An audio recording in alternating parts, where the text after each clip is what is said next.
you. Thank you for listening to me twice in one day. It's more than most people would choose to do. I'm actually, I'm really pleased to be here. I want to be totally transparent about why I'm here, because I got asked yesterday why I'm here, and it's basically because I just want to be associated with the Oxford brand. My academic background is I dropped out of Boston University, and I love being able to just sort of casually work into conversations with my mother, like, oh, I'm teaching a master class at Oxford next week. It really kind of means a lot to me. So you guys are doing me a huge favor in improving my relationship with my parents significantly by letting me do this. So thank you. Okay, we're going to do a thing which is totally relevant to the topic of this presentation. So put your skepticism aside for a second. We're going to turn this. There we go. Okay, we're going to play rock, paper, scissors. Rochambeau, you guys know the rules, how to play, right? Okay, I want everyone to stand up. And so we started doing this at Evernote. We started doing this in Japan with giant mobs of people, and I didn't think it would work, but this is something that people in Japan do at like big conferences. You have like 1,000 people playing rock, paper, scissors at the same time for some kind of prize. And I was shocked that it worked, because I just assumed that it wouldn't work because everyone would just lie. But people in Japan are super honest, so we never had a problem with it. It always worked, and I'm just assuming that it's going to go equally well here. And we used to give away prizes. So the idea is we're all going to play rock, paper, scissors. So I'm going to count to 3. I'm going to throw a rock, paper, scissors. All of you at the same time throw one or the other. And then the way it works is if you beat me, but only if you beat me, stay standing. If you tie or you lose, you have to sit. And then we're just going to do it again. And it's only going to take like 3 or 4 until we have a small number of winners. And then we used to give away a prize. We used to give away like Evernote subscriptions or something. I don't really want to do that anymore. The winners, if you come to San Francisco, I will buy you a very nice dinner. So it'll be your incentive if you win to come and get in touch with me in San Francisco. Okay, so on 3, right? When I say 3, throw, ready? 1, 2, 3. Okay, so I threw a rock, so only if you have paper, stay standing. If you have anything other than paper, sit down. It's honor system. Okay? It's amazing how fast it goes, because this is exponential shrinkage. It's like if your startup is growing exponentially, it's the opposite of this. You guys are shrinking exponentially. Ready? 1, 2, 3. Okay, so if you threw a rock, stay standing. Everyone else sit. Only rocks. Are there no rocks? You're a rock. You're a scissor, ma'am. You have to sit. I know, because if you tie, only if you beat me. So only rocks. I know. I think I said that, right? Did I? I did say that. Okay, you got 3 people standing. That's good enough. So the 3 of you get in touch with me afterwards. And if you come to San Francisco, I am happy to take you out to a nice dinner with you and your friends.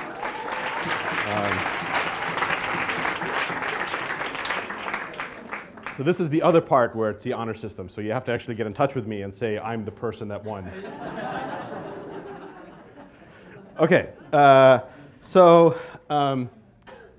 why is this relevant to us? I think there's actually a way to look at different stages of companies as rock, paper, scissors. I think actually rock, paper, scissors describes the threat model of companies and the competitive model and the investment model. I think raw startups are scissors.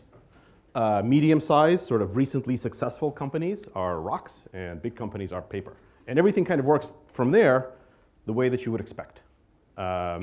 So the competitive landscape, if you think about a mature industry, most people think that it kind of looks like this, right? Where you have a bunch of startups at any given time down here. These are new companies. They're very fast. They're very sharp. They kind of dart in and out.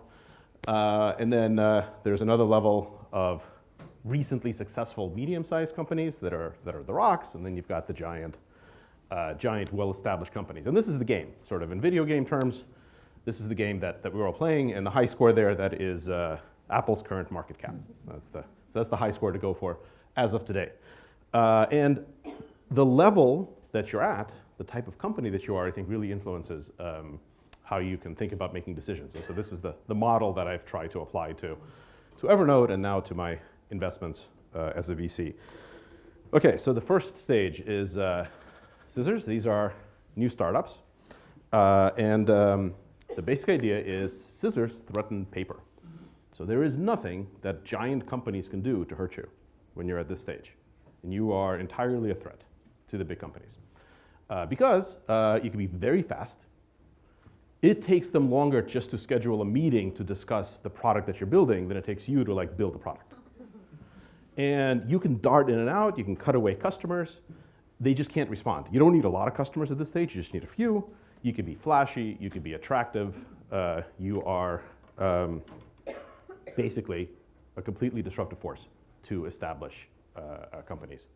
And this is a really fun stage of the company. It's also very difficult, but it's a lot of fun. And it's something that I've had the good luck to go through a couple of times in a few of my companies. Evernote is my third company, and in my investments as well. And this is actually where I spent most of my time, is sort of in this stage.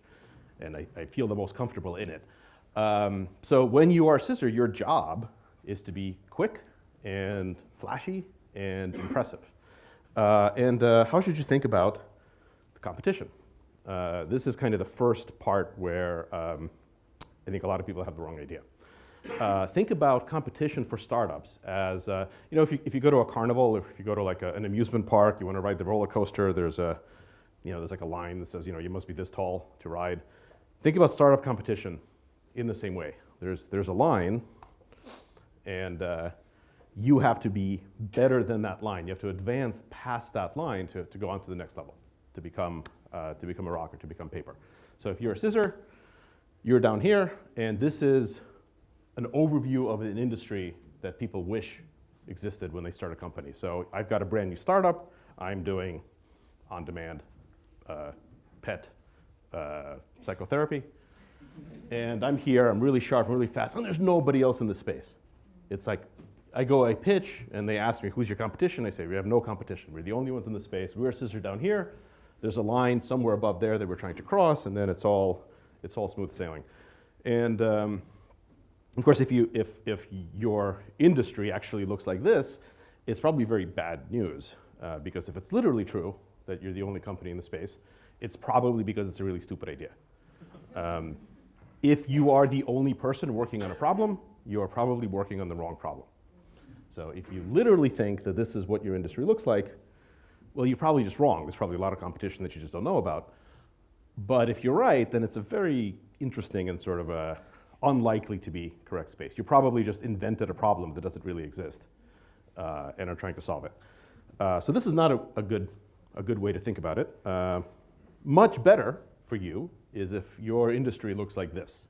There are a couple of really big established players. There's a few giant companies in the space that haven't really innovated very much in the past 10, 20, 30 years. And you're a startup, and you're gonna challenge those companies. You're gonna dart up there, you're gonna cut holes in these big companies, they're gonna be totally defenseless against you, and you're gonna work your way up. This is ideal, like this is where you wanna be. So if you're thinking about what kind of a company should I start, if you wanna start a company, find these kinds of opportunities. Like these are really great, and as an investor, if I see something like this, I'm like, yeah, this is fantastic. It hasn't been innovation, big opportunity. I know there's a demand, I know there's a market because there's these giant paper companies in it, and you guys are the startup. So this is nice when it happens, but it also almost never happens. The vast majority of the time, it looks like this. It's you and 50 other people that had a very similar idea at roughly the same time for startups. And why? Why does this happen, right? Why do these things, why is it like a total desert and then all of a sudden there's like 20 companies started in the same space? Well, if you heard my talk this morning, it's for that reason, right? It's because you have those S-curves, right? You get into a flat area where you get some fundamental new technology that enables something, and then you get into the exponential growth, and the exponential growth is when everyone has the same idea, because everyone sort of sees what's now possible, and everyone's like, I'm gonna build a company to do this. And so you get startups very much in clusters. They don't it's not one company at a time, it's all of a sudden, everyone thinks about on-demand car sharing. And so you have Uber and 10 other Ubers starting at the same time. So this is what it looks like. And this kind of starts to look pretty scary. But actually it shouldn't be. Because my first point is to an entrepreneur, and even to an investor, this is actually just as good as this. Because for startups, competition with other Scissors does not matter. because you don't have to beat these other companies to get up to the next stage, to become a rock. You just have to cross this line. Like, you just have to get good enough. You have to build a business that's epic enough. You have to get enough customers to get over that line. And if you're the only one to do that, great. If out of all these scissors, 5 people do it, like what happened with Uber and Lyft and a few others, great. They all get to advance. And if none of them do it, then there's no industry. So if you are the best one, but you haven't made it over the line, you've also failed. And that happens all the time, right? All the time, industries are started, and like 50 startups jump into it, and none of them get over the line. Right? This happened very prominently in the early 2000s around the first generation of on-demand services, where we had webvan, I can't pronounce that for some reason. There's only one word in the English language that I have a hard time pronouncing, and it's webvan. I did it. And there was a bunch of companies that did like the first gen on-demand delivery, and they all failed. None of them actually got over that line. Whereas now, like 10 years later, it's a sort of 2.0 version, and there's actually a bunch of them that looks like they're going to go over that line and succeed. So what other startups are doing doesn't matter to you. They're not your competitors at this stage. You don't have time to even look to see what the other companies are doing. They're also not your targets. You're not going to take customers away from the other startups. You're all going to take customers away from the big companies. This is not a zero-sum game for startups at this point. Like, it doesn't matter how many are there. And when people say, oh, that's a crowded space, you need to think about, what does that mean? Is it crowded because there's a bunch of scissors and some paper? And if that's true, that's great. Not a problem, because any of the ones, if like 3 of you make it over the line, actually get traction in products, then all 3 succeed. Succeed meaning they go on to the next stage, they return some money. Doesn't mean that they're going to ultimately win. Like, I think Uber and Lyft both succeeded to get out of the scissors phase into rock. Now they're both mature companies. It's going to be more difficult. So first thing is, do not be discouraged about what other startups are doing in your space. It's totally okay. In fact, it's expected that multiple people try to do the same thing. Not only don't be discouraged, but don't chase them. Don't even look at them. Like, you don't have time. You have to make your product as good as possible, and you're going to succeed or fail in that first stage based entirely on how good your product is. However, what's more often is this. This is the most common situation, where you have a bunch of startups that are scissors, and you've got a few rocks in there as well, and then you have the paper. And the rocks are companies that used to be here a few years ago, but have actually succeeded and gotten some traction. And this is actually a much more dangerous situation. So if people say, oh, it's a crowded space, if you look at it, and if it's crowded this way, then it's okay. But if it's crowded this way, then it's actually a bad thing for both the scissors and for investors. Because the recently successful companies are a big threat to you as a startup. Because if you're a rock, you can actually still move pretty fast. Like, you haven't gotten slow and stupid yet. You can respond, you can still move, and when you move as a rock, you move with force. You actually have mass, you have customers. So the biggest threat to startups are recently successful startups in the same industry. And yet, this is exactly the most common situation that both entrepreneurs and investors get themselves into. Why? Well, for really very clear to understand reasons. And again, it all goes back to those S-curves. If you missed my talk this morning, I'm sorry if this doesn't make sense. But the idea is you have a slow period where all the new technology is kind of created, and then it goes into exponential growth. And then what happens is people get excited by the exponential growth. And then they want to start companies because they just saw somebody recently succeed in the same space. Somebody says, oh, Uber made this thing, and they just raised around to $10 billion, but we can do the same thing. And that's actually the worst time to do it. The worst time to get into a space is when somebody just succeeded in it. Because now that player is the rock, and they actually still know what they're doing. And they're still looking, and they can actually still respond. But because most people just follow the herd, and they're depressed during the slow periods, which is when they ought to be excited, and they're excited during the fast periods, which is actually when they ought to be depressed. So most startups are created during the hype cycle, and they're Me Too startups. And they run into problems immediately because the things that inspired them to start are going to be the companies that wind up competing with and killing them. And investors are no better at this. I mean, most investors invest in herd mentality as well. So they'll see that somebody recently made $1 billion and they'll just put a bunch more money into the Me Too companies, except the company that just made the $1 billion is still there and still going to be a rock. So we kind of make this operational. So when we started Evernote, it was very much in the ideal part of the market. There were a bunch of paper companies in the productivity space. There was a bunch of things that hadn't changed in 20 years. There was, Microsoft Office hadn't really changed for a long time. There was, a few other things. There were these giant players in productivity. It was a boring space. There has been like no action in it. Tons of revenue, so because everyone used it, every company used it, every individual used it. And there were a bunch of scissors. There was actually a lot of companies that got started at the same time as Evernote to do like note-taking and productivity, but there were no rocks. There were no like medium-sized, fast-moving, successful companies. That was the best time to start. And we did that intentionally. We actually did a version of this analysis when we were deciding what to build. And it was good. It was good luck. It was good fortune. We did pretty well.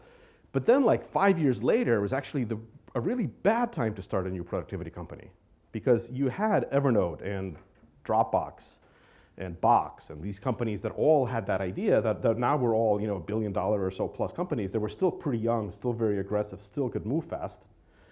And now we had 20 other note-taking companies start and come after us. And we're like, wait, that is way premature.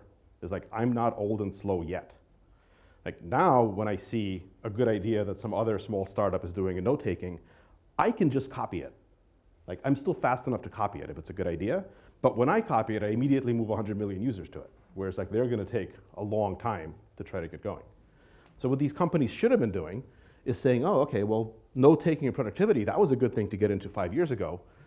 But now we probably should wait another 5 or 10 years before we go into that space, because at some point we will be slow, maybe. But not yet. So you should have been going into something else. Same thing happened with car sharing, right? Same thing happened with a lot of these industries.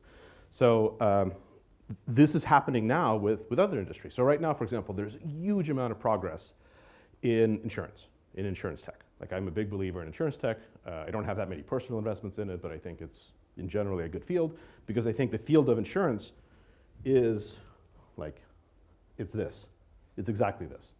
There are major paper companies that are slow and boring and awful and have low NPS scores, are not fun to use, that generate trillions of dollars, whatever, in revenue.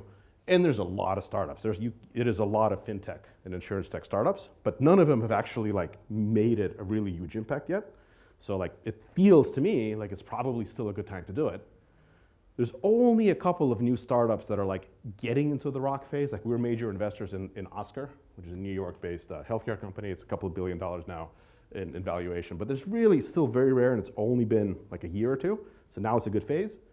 But like 5 years from now, even probably 3 years from now, it's not going to look like this anymore. It's going to look like this. And but this is actually when most people will be making those startups, because they'll be like right now, a lot of people are thinking about it and saying like, oh, there's so many big companies and they're so hard to challenge, and has there really been good exits yet? And people are going to wait a little bit, and then like 3 years from now, they're going to say, oh, well, look at Oscar and look at these other 3 companies. We could do it too. It'll actually be stupid. It'll be the worst time to do it. So that's how I'd like to think about it.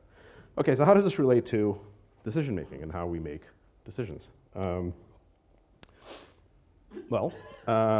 any of you here like neuroscientists? Any like brain surgeons, neuroscientists, anyone? Okay, excellent. So I'm gonna say some stuff which is seriously like pseudo-scientific and not actual scientific, but it'll sound convincing to you, so that's great. So this is the human brain. The theory that I'm gonna describe to you is actually, it's very, very high level, and it's not, I don't think, actually scientifically accurate. But I think it illustrates, it's a gross oversimplification about what actually happens in the brain, but I think it illustrates an important thing. We have a few different parts of the brain, and one of them is, it's called the amygdala, and it's a very old part of the brain in evolutionary terms. It used to be called the lizard brain, like by researchers, 20, 30 years ago. And this is the part of the brain that it's present in almost all animals, like going back to like reptiles.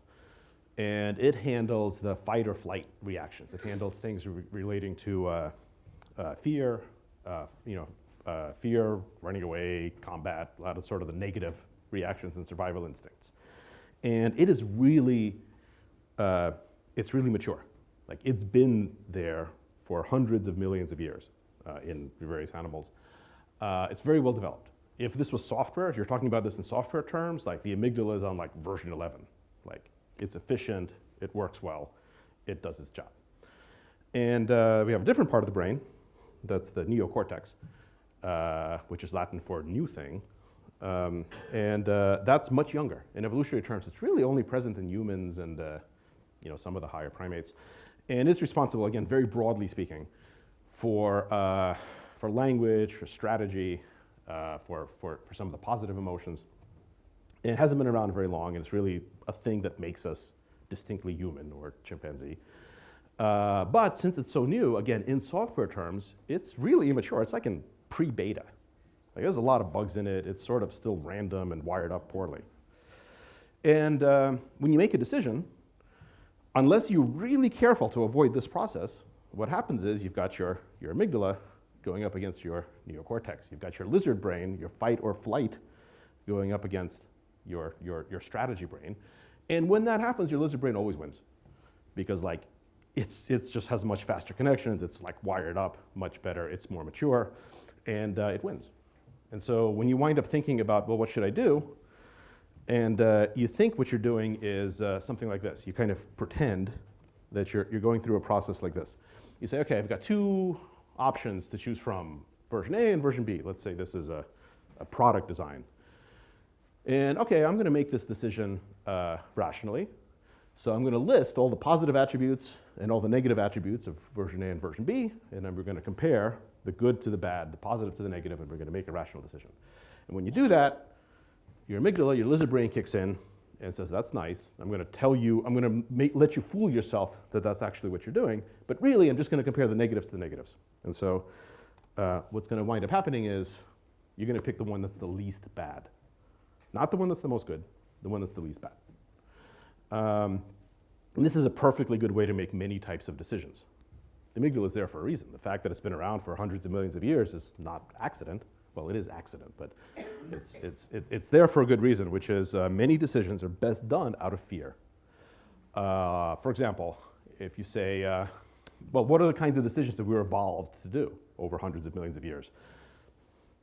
Should I go into that tall grass over there?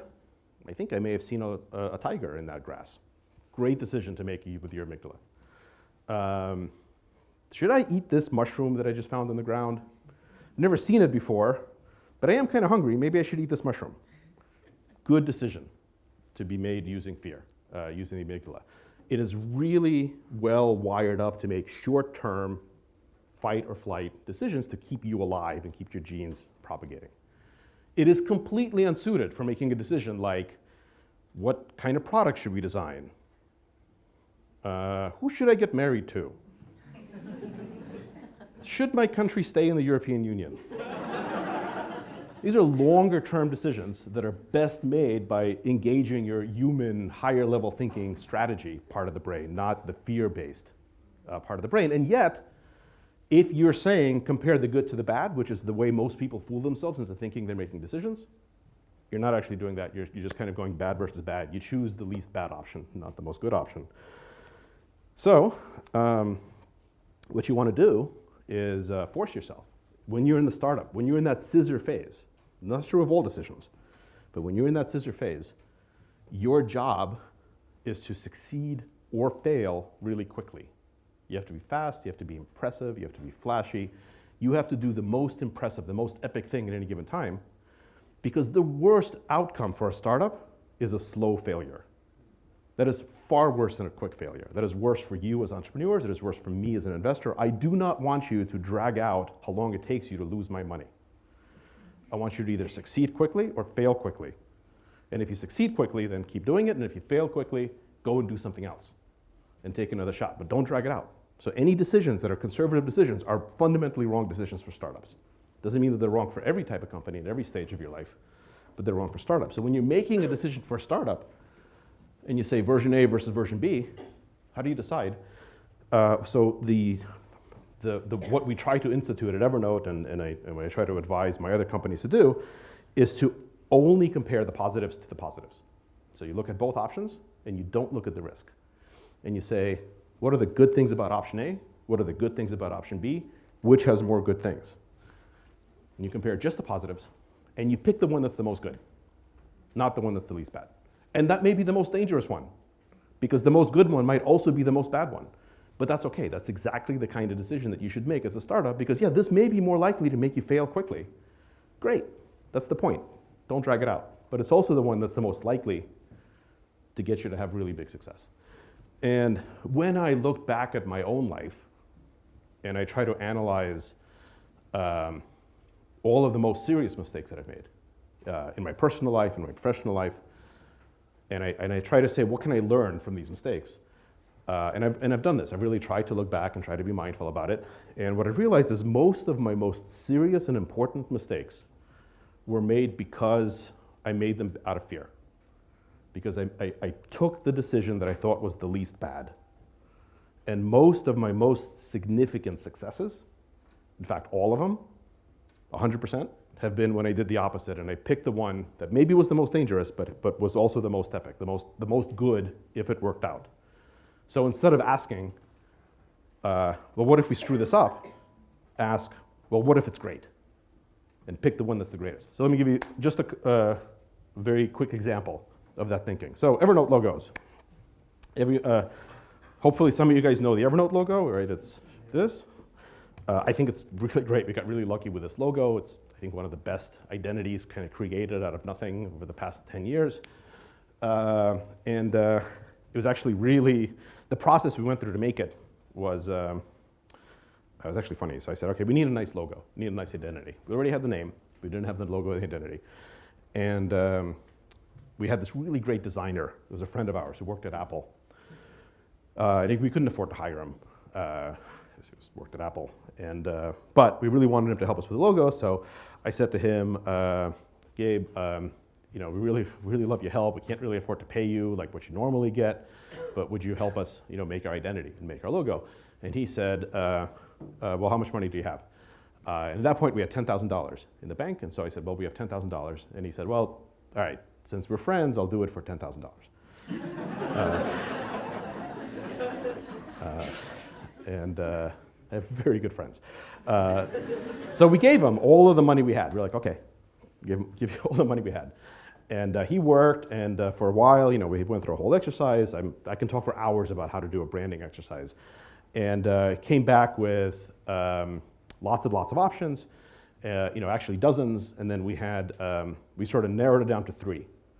And these were the 3 possibilities. This was sort of at the end of phase 1, these were the 3 possibilities that were presented for Evernote logo. And we, at that point, we were maybe like 20 people in the company, and so we sat around in a group with everyone, and we sort of went around the table, and I said, okay, what do people like? What do you think? And went around the table. And I kind of like the elephant. I was like, I like the idea that it's an elephant because like Evernote is about remember everything, and elephants have really good memories. So like I kind of like that. Plus I like animal mascots. So I'm sort of leaning towards the elephant. I kind of like it, but I don't know. What do you guys think? And went around. And the first person said, we can't do an elephant because elephants are big and they're slow. They're actually not, but they're big and they're bulky. And if we have an elephant logo, people will think that we're like big and slow and bulky.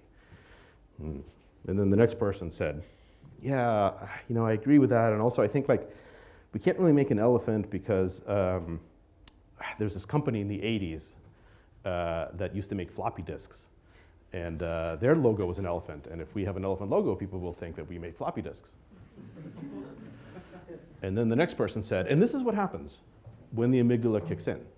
And it's magnified when you have multiple people. The more people around a table, the more conservative the decision. 100% of the time, because again, it's evolutionary biology. You get the herd instinct. You start to feel the fear, and it magnifies, and everyone wants to be seen as the person who's doing the safer thing. And what's even worse, It's a well-established thing, well-established human cognitive bias, so a negativity bias. You've probably heard of it. Basically works like this. Being like negative things are easier to remember than positive things. And they make a stronger impact. They travel around faster. Right, this is, forget, George Washington or somebody said, a lie travels around the world while the truth is still putting on its boots. This is true, right? Negative things travel around more. Negative things make you sound smarter, right?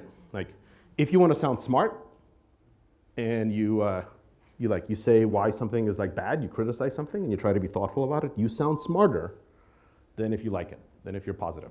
That's why when you hire consultants, I don't know how many of you want to be consultants, but like you hire consultants to go in and do a year-long project or research something, they very rarely give you a report that says, oh, you're doing great. This process you have is amazing. Like, it doesn't happen, because if you hired consultants and they came back with good news, you'd be like, why the fuck did I pay you? So they're just like completely incented to look for the negatives, because you sound smarter when you criticize something. When you see somebody on TV, right, and they're talking about different issues, all of the smart people are the ones criticizing something. All of like the excited, happy people look like dumb Americans. It's easier to be negative. So especially when you go around a room like this, that's what you get. So the first person, no, we can't do it because the elephants are big. Second person, no, there's another company that no one's ever heard of, but people will confuse us with them. Third person said, yeah, I don't think we can go with an elephant because elephants have religious significance in lots of countries, like in India, and I actually think that this may be insulting to people in India if we go with an elephant. This wasn't an Indian person saying this, but it was somebody who was very smart about it. So no elephant, and so we said, well, okay, what about this guy? This was my second favorite, because I'm like, well, it sort of looks like an infinity loop, and maybe we're like doing something to infinity, I don't know. Maybe this one. No, you can't really go with the infinity one, because it's kind of over-promising. Like, we don't want to set expectations and then not live up to the look. Oh yeah, you're right. Anyway, so we decided to go with this one. So this was the decision after everyone in the company got to have their opinions heard, that this was going to be the Evernote logo. Why? Because it's the least bad. It really is. It's the least bad. There's like very few things wrong with this. Like, what the hell is it? I don't know. It's not that offensive. It's probably not offensive to people in India. Doesn't really mean anything. Definitely the least bad. Let's go with it. So this was the decision. This is what we're going to do. And I thanked everyone. We had the meeting. And I remember just talking with Andrew, who was our head of marketing, right afterwards. And I was like, we're just going to go with the elephant, right? And he's like, yeah, we're going to go with the elephant. Because it was obviously the most bad and the most good. Like, everything that people said about the elephant, well, not everything, that some of it was actually really stupid, the criticism, but in general, it did have a lot of risks. And it actually turned out that elephant was not very good. But it was also the most good. Like, we were like, if this works, it could actually be much better. So we said, okay, we're going to go with this one. There was a whole process. I've got hundreds and hundreds. Once we decided to go with an elephant, I have hundreds of slides about different versions of this elephant. They're actually pretty interesting. My whole point to the designer, the original colors for here were also red, white, and blue with a star. And we were doing this in 2008, which is a presidential election year. And so my whole point of my feedback to the designer was, we want to go with the elephant, but you have to not make him look like a Republican. And in fact, that was also part of the criticism. People said, we can't go with an elephant because people will think that it's the Republican Party, which was like a valid criticism. We didn't want that. But we decided, no, we're going to make an elephant. And after many iterations, it got to be that one. And I actually remember telling people, like, this is going to be better known than the Republican Party. Like, people are going to see this elephant worldwide. Like, people are going to see an elephant, they're going to think of Evernote before they think of Republicans. Like, don't worry about the fact that somebody else has an elephant.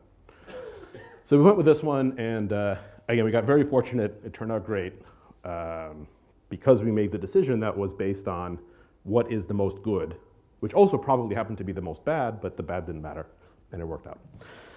Okay, so let's say you're a startup, you do all this stuff, you also have very good luck and great execution, and you make it to the next level. You make it to being a rock. You're sort of a medium-sized company. Now you have some millions of dollars of revenue and some large number of customers, but you're still pretty new. What does this do? Well, just like a rock, the threat model works the same. Is you really threaten startups. This is the point where you should start paying attention to the scissors, because they're the ones that you can just steal ideas from.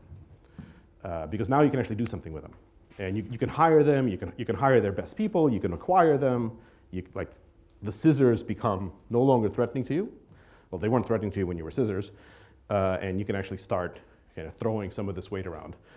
But at the same time, all of a sudden the big companies become a threat, right? Paper threatens rock, because now you're actually going after the same customers. And so now the fact that they have all these contracts and relationship and lawyers, paper companies have lots and lots of lawyers, it actually starts to become a big deal. So at Evernote, we never cared about Microsoft. Oh my God, we never cared about Microsoft. At the early stage, we would just laugh at them. And they were irrelevant to us, completely irrelevant to us for the first few years of our life. Didn't matter. And not anymore. Now they're relevant to us. Microsoft is just a more interesting company now. Satya, the new CEO, is actually pretty impressive, and they're doing interesting things. But also, as a medium-sized company, they are a very, very strong competitor.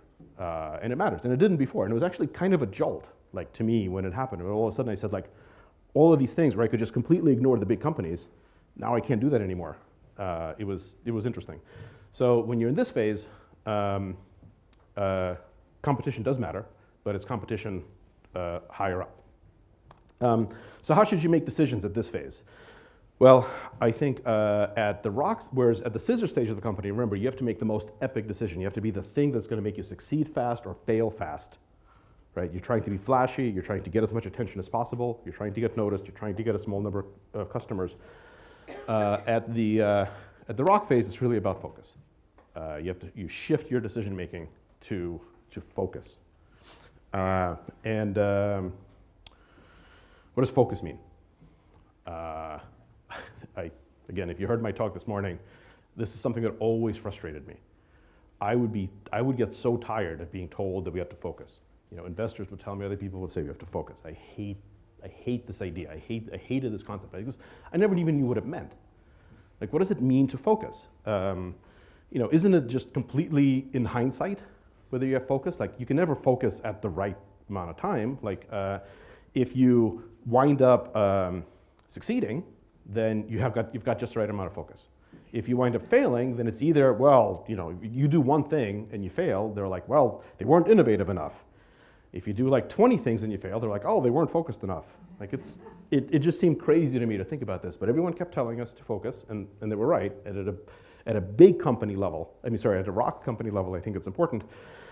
And the best quote I heard about this is when I first kind of thought I understood a little bit about what focus meant, was this is a quote from Johnny Ive. I was listening to a talk that Johnny Ive was giving from Apple, and he was quoting Steve Jobs. So this is me quoting Johnny Ive, quoting Steve Jobs.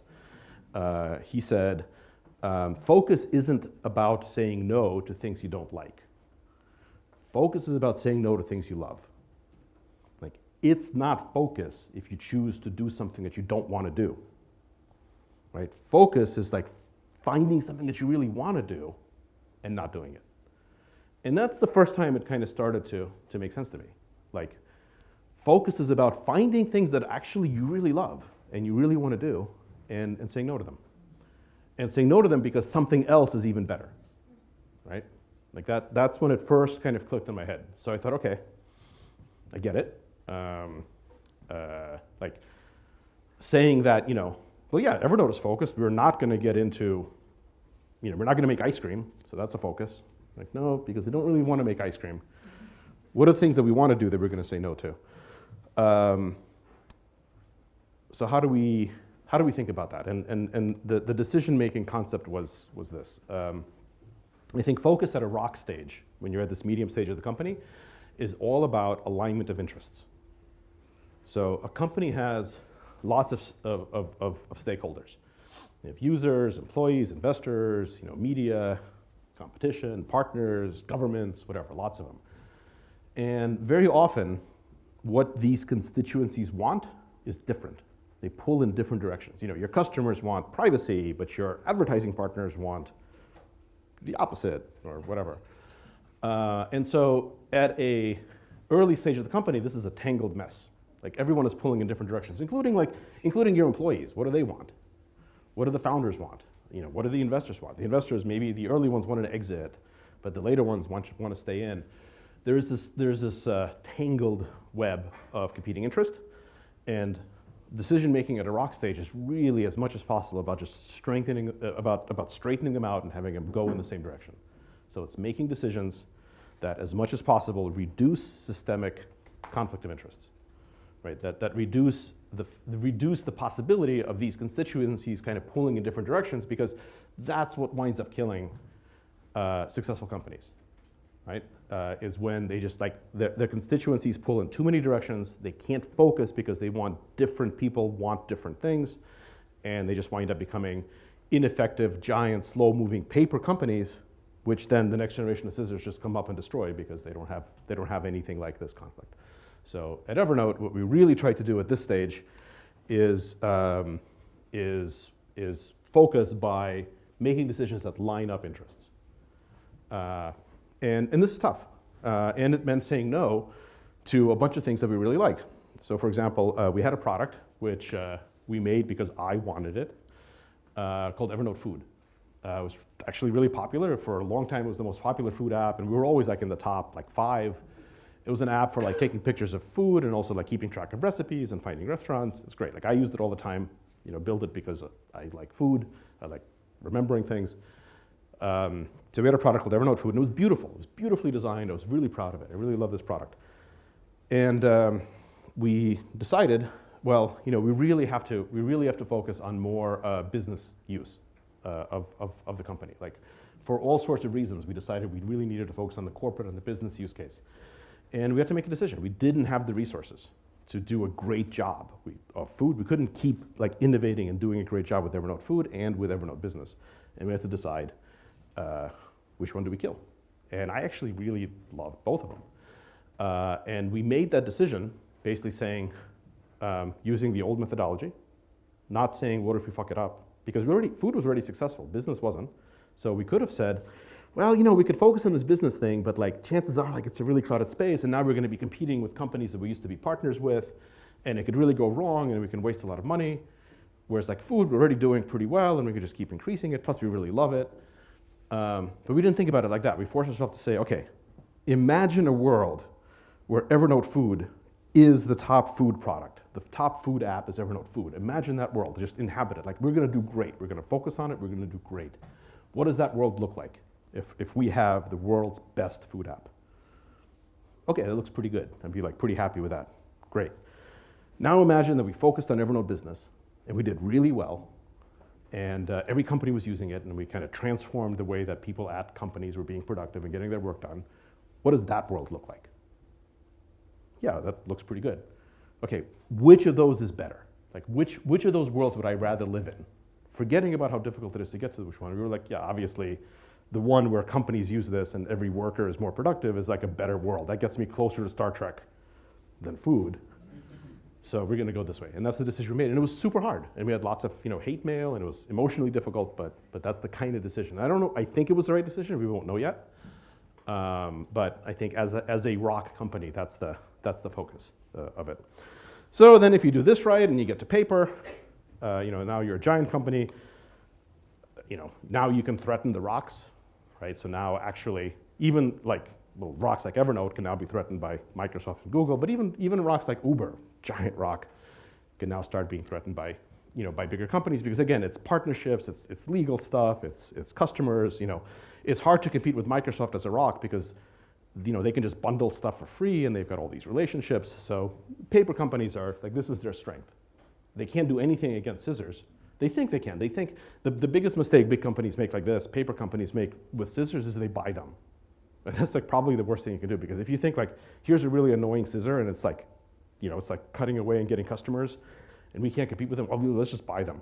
That's even more destructive because now you've got like 5 crazy people like running around inside of your company, causing all sorts of trouble, and then they're going to leave in 18 months and take your best like 10 more people with them, and compete. So like the buying a small company is probably even less effective. So how do you make decisions as a paper company? I have no idea. I've never been in one. I don't know how to do it. Maybe I'll come back and talk in a few years if I am in one, but at this point it's a mystery to me. It seems awful, but probably there's a way to do it. One thing is maybe you can even avoid this fate, because maybe the best really big companies, like the company that got the high score on my game board, like Apple, maybe it's actually not paper at all. Maybe it's like a giant bag of rocks, right? Maybe the right model for the really successful companies is basically an avalanche, where there's a number of really significant, fast-moving businesses going at the same time, like Amazon, which is just amazing stuff in so many areas. And maybe the really smart companies right now that are big have actually figured out a way not to be paper, but just to be like a giant rock avalanche. How do you compete against that? I don't know. It's tough. Okay, so what's it all mean? To wrap up, well, kind of 3 things for decision making. If you are a startup or a startup investor, the first one is avoid the rocks, right? Very specifically, don't start your company because 2 or 3 other companies in the past couple of years have done it and succeeded. That is like the only bad time to do it. So don't do that. Do anything else. Avoid the rocks. Like one is focus. And remember that focus doesn't mean saying no to stuff you don't want to do anyway. It means saying no to something you love. And when you're making a decision, instead of asking, well, what if we fuck it up? Don't make the decision based on that. Make it based on the question of, what if it's great? Thank you.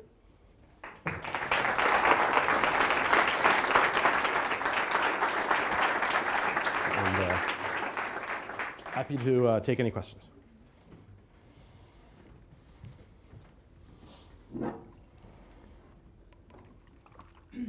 Hey Phil, thanks for this amazing talk. Thank you.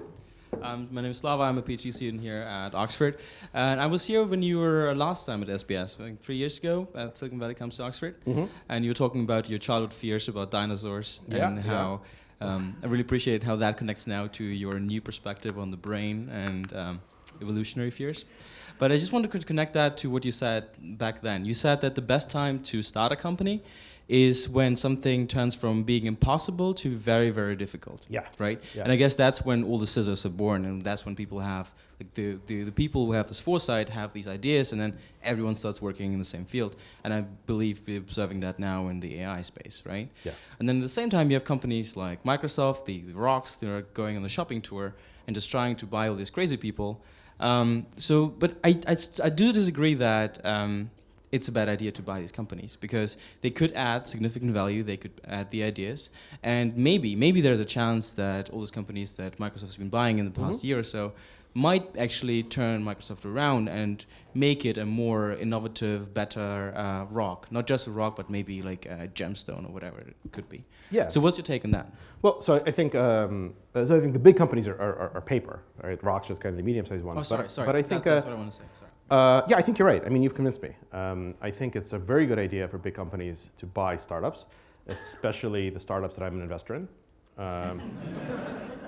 I think it's a brilliant move that I definitely want to encourage. So now that I've had time to think through this statement, in light of my current career, great idea. Big companies should be trying to reinvent themselves by paying a lot of money for my startups. Thank you. Yeah, I mean, look, I think, look, it's interesting, right? So I was just at the Code conference in LA, which was really interesting. There was a lot of CEOs being interviewed on stage. And there's such a big gulf between like the traditional sort of old economy companies and CEOs and like the new giant, but like the recently big CEOs. Like when you hear like Jeff Bezos speak, like that's amazing, right? Like Amazon is an amazing company. Jeff is an amazing CEO. And I totally believe that like they've built this culture where, yeah, they can actually absorb brilliant people and fast innovation, actually make something out of it. And they should do that. And Google is probably similar. Like Google has this culture where like when you go to Google and you like hear them, talking, like it's it's kind of amazing. It is fast moving, and yeah, and they can buy companies and they probably get value out of it. I think like the slower old economy companies, and you can kind of tell who they are, those have a much harder time deriving any positive value out of startup acquisitions. So is focus less relevant for paper companies? Yeah, I don't know that paper companies can even do it. But again, I've never run a paper company, so I would be talking about things I don't have direct experience with. Thanks. Hello. Hi. My question is, well, I find you to be a very successful person, and I think most people would agree in this room. And I wondered how you define the term success, and if someone were to mention the word successful, who's the first person to come to mind for you? So the first person that came to mind just now is Jeff Bezos, but that's because I just talked about him, so it was in my immediate short-term memory. So I think. So thank you. It's very kind of you. I don't really know. I don't self-identify as successful. That's not the vision of myself that I have. And I'm not trying to be falsely modest here. I think that isn't the point. Like what I'm trying to do is I'm trying to have an impact. So I think like the successful people are the ones that had a vision for how they wanted the world to go, and they actually in a measurable way like shoved the world a little bit in that direction. Like I don't think it has anything to do with how much money you make or with anything other than like intentionally saying I want to change the world in this direction, and then after a few decades of pushing in one direction, kind of saying, yeah, I feel like I actually moved it a little bit. Like I feel like I moved the planet a couple of inches in the direction that I wanted it to go. And I think by that measure, I'm certainly not successful yet, but I'm at a point in my life where I feel I could be. Like I feel like this job at General Catalyst really lets me, like it gives me the chance where if I really work at this for the next 20 years, like I might be able to like notice a little bit of a difference. And the people who I consider successful are the people who have managed to move the world in a specific way. And there's lots of entrepreneurs that did it, all the obvious ones, but also, lots of artists and musicians and politicians and academics. I've always really tried to optimize my life for impact. And I think like I was born without any particular like talent. Like my parents are both musicians. My parents are both professional classical musicians, and like if I had musical talent, I'd probably be a musician, and I think I could change the world a little bit that way. If I had, if I was a great writer, I would probably do that. If I thought I could be a useful politician, not sure what that means anymore, but I would do that. But I don't have any of those skills, so like entrepreneurship seemed like the best chance, and I'm still hoping to be able to have that impact. And I think we did with Evernote a little bit, and I think we could do more with other companies. Thank you. Thanks for that very candid sharing of how to make decisions. My question is a bit, well, I'm a great fan of Evernote, and I've been using it for a long time, which is why later last year, when I heard this whole news story that Evernote is going down, it's no longer a unicorn, people don't love the culture anymore, I was really surprised, and I wasn't sure exactly what is happening. So I'm wondering if you can share about where do you think Evernote was between the rock and the cloth, or between the scissors and the rock, and how did you make the decision to leave? And what is that decision making like? Yeah, I mean, so I think we were very much kind of in that rock phase, and I think I was a pretty good scissors CEO, and I don't think I was a very good CEO at the rock phase. I think it's a very different skill set. I think, like I said, you have to, as a rock, you have to focus. You have to be much more single-minded about what you do, and I thought I was effective at like 50 people, 100 people, 200 people. When the company got bigger than about 250 people, it didn't feel good to me anymore. I felt like I wasn't that good at it, and I wasn't enjoying it. Mostly it was because when it got to a point where I didn't know everyone, where most of the conversations, most of the work were things about career development and talking to people for whom it was just a job. Like I just don't have those skills. And I spent a lot of time thinking about it. I mean, I always knew that I wasn't going to be the last CEO of Evernote, as I talked about building Evernote to be a 100-year company, a 100-year startup, for years. And so I always said, like, the most important part of my job is finding the next CEO. But I used to say that for years, and I never really thought about when would that be. Like, am I talking about in 2 years or in 20 years? I don't know. And after about probably 6 or 7 years at the company, I decided, okay, it's actually like, I need to take this seriously. I should find somebody else. And I should find someone that would be great at the things that I wasn't at. I had one conversation that really made a difference for me. It was with Nick Woodman, who was the founder of GoPro. I'd known him a little bit from previous things, and we were hanging out at some barbecue. And I think I was looking like kind of depressed or something that day. And Nick said, "Hey, like, you know, like, what's going on? Are you still having fun?" I said, "Well, you know, it's still really satisfying, like month to month, but like day to day, it's not actually fun." And Nick said, "Hey, like, dude, you've earned the right to never do anything that you don't enjoy doing anymore. In fact," he said, "you're a nerd, and if you're not enjoying it, it's because you're not good at it. Like, you know that you're not good at it, and that's what's being translated into not deserving it, and your company deserves someone who's going to be really good at it. So if you don't enjoy it, like, the only thing you should focus on is like find someone who's going to love it." And that really sounded true to me. So that's when we kind of decided to do it, talked to the board. Originally, the plan was to bring in a president, so I would stay on as CEO and bring on a president who would kind of run day-to-day stuff, and then over the next year or two, that president would be promoted to CEO, and I would become the chairman and step down. That was kind of the original plan, because that's really tough to kind of let go after 9 years. But as we started looking, all of the candidates that I saw for president were much less impressive than the candidates who were ready to be CEO. Like, which just kind of makes sense in hindsight. Like, you're just going to get much better people if you're saying be the number one person than if you're saying be the number two person, and if we like you, you can be number one. And I kind of forced myself to apply this philosophy, even to that decision. I kind of said, okay, well, like, what's the most good? And the most good is if we get somebody really good right from the beginning, even though it's painful emotionally to do. So that was the decision we made, and we brought on Chris O'Neill as the CEO just about a year ago. So he's just about finishing up his first year. Intellectually, it was easy to say it's the right decision. Emotionally, it feels difficult, but it's supposed to. And I think the company went through, the same phase that a lot of companies that kind of successfully go from scissors to rock. Like, it's a different culture, it's a different team. There's been a pretty good turnover of the management team. There's a new team in place now, which is fantastic. It isn't the decisions that they're making aren't the way that I would have done them, but that was the whole point. I think they were better for this stage of the company. The stuff you read in the press is always vastly exaggerated. Like, you can't really take that stuff seriously. But there was turnover. There are ex-employees who are happy. There are ex-employees who are unhappy. That's what it takes to kind of get the company to the next level. So I'm glad we did it. And now, as chairman and as a shareholder, like, it's easier for me to sort of sit back and say, yeah, this is like going in the right direction. It's like fun that I don't have to actually operate it anymore. So there's a few months of difficulty for me, but now it's really good, and I love the new job. Being able to start new things from scratch and work with entrepreneurs is pretty great.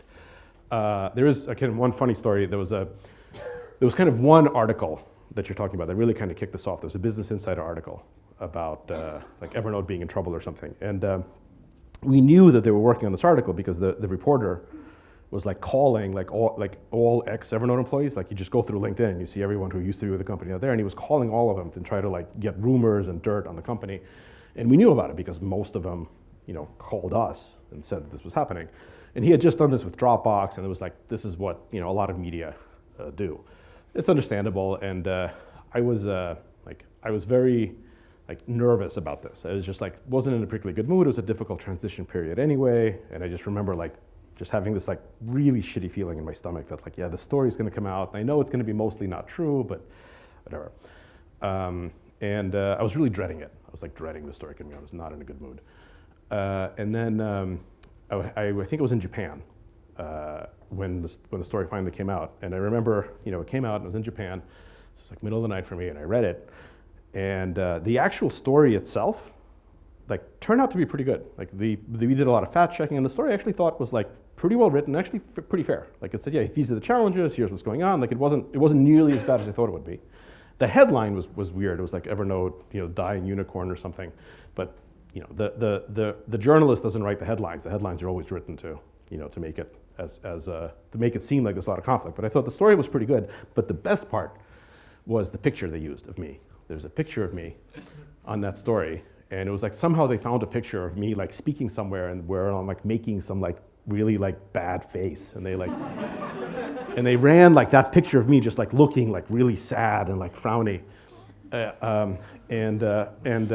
saw that picture and I was like immediately in a great mood because I like realized I'm like, wow, like I've just achieved an important life milestone. Like I've just achieved a milestone where like some major news organization just like spent time like looking through thousands of pictures to like find a really bad picture of me and intentionally use that picture. I'm like, this is what Hillary Clinton must feel like every day of her life.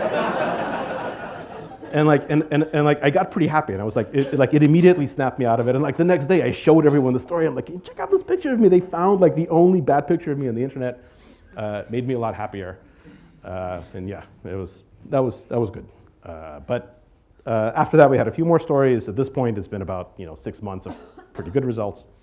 So it's a period that you have to go through. But I'm very confident in the fundamental strength of the company. So unfortunately, we're out of time unless you're happy to take a few more questions. Yeah, if you want. I don't want to keep you guys late for stuff. So Maybe we'll have one more just to finish on. Okay, sure. Thanks very much. You mentioned that gut feeling in your stomach, and I wanted to ask about the role of intuition in decision making. Well, I mean, I think it's a good question. I'm not sure. I think it's important to acknowledge what your intuition is. I don't believe, people hear a lot, there's a lot of conventional wisdom about how like, oh, your intuition is like usually right and your first impression is usually correct. I don't know if that's true or not, like that. It seems like the sort of thing that people just say. It's conventional wisdom that your gut is right. And conventional wisdom is interesting, right? Because like conventional wisdom doesn't become conventional because it's true. It becomes conventional because it's like easy to repeat. So whenever there's anything like that you just sort of know because you've heard it all the time, it's probably wrong, right? Because it like probably got to be so well known because people keep repeating it to each other without actually like testing it for anything. So I'm always skeptical of stuff like that. So I don't know what the right answer is. My personal style is I really like to try to be honest and acknowledge what my intuition says instead of just like pretending that it doesn't happen. And then by acknowledging it, it sort of comes up to the same level as all the other factors. And now I can just say, well, okay, like this is my intuition, but why? Is it out of fear? Because if it's out of fear, then I can just ignore it. But if it's out of like, actually, no, this feels really good, then I go with it. And probably like, in some decisions it's easier, like for hiring, I think this works out pretty well. So basically when I hire someone, I know if I'm gonna hire someone within, I don't know, 2 minutes. Right? Like I've never hired anyone that 2 minutes after we first met I didn't want to.